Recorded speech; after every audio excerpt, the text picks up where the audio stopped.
Fatima Midouni et Bernard Guerny ont recueilli leurs témoignages. Johan vient d'être renvoyé de l'institut médico-éducatif qui l'accueillait depuis 2 ans. Il souffre d'un double handicap, il est trisomique mais également autiste. Pour ses parents, le verdict a été terrible. Enfant sans solution, retourne à la maison. C'est un peu tout qui s'écroule, parce qu'en fait on est dans un pays qu'on pense développé et que ce genre de situation, pour moi, ne pouvait pas exister dans mon pays.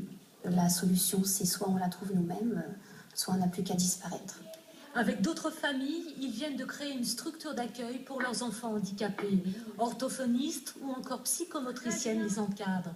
Ils ont dû s'endetter pour acheter le local.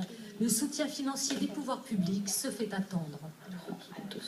Mais maintenant, on attend de leur part qu'ils tiennent eux aussi leurs engagements et qu'ils ouvrent le fonds de secours pour ces enfants sans solution. Même si on peut subvenir grâce, encore une fois, au mécénat et surtout au mécénat d'entreprise, à un moment donné, les pouvoirs publics vont devoir prendre le relais, parce que c'est beaucoup d'argent quand même. C'est à peu près 10 000 € par mois. Pour Maxence, la Belgique a été la seule solution. Aucune place en France. Depuis 2 ans, ce garçon autiste de 9 ans vit en internat, loin de sa famille. Il ne la voit que toutes les 3 semaines.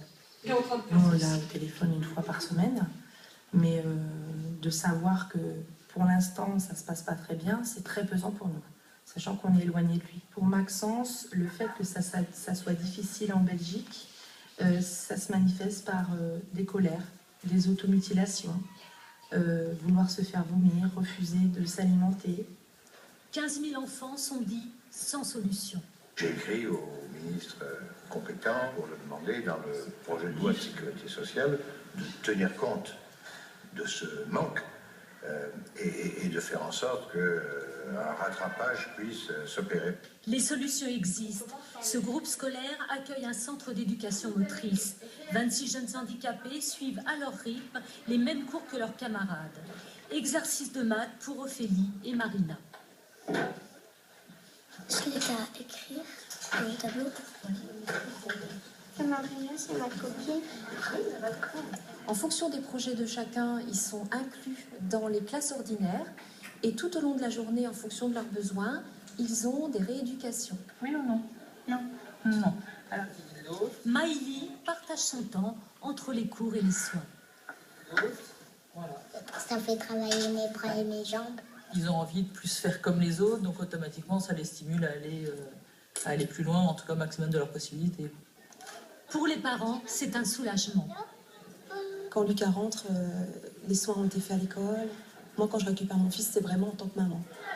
Cette expérience est unique en France. Le budget de la sécurité sociale prévoit cette année la création de 3000 places supplémentaires. Une première réponse aux attentes des jeunes et de leurs familles. Si vous avez la vue qui baisse et que vous êtes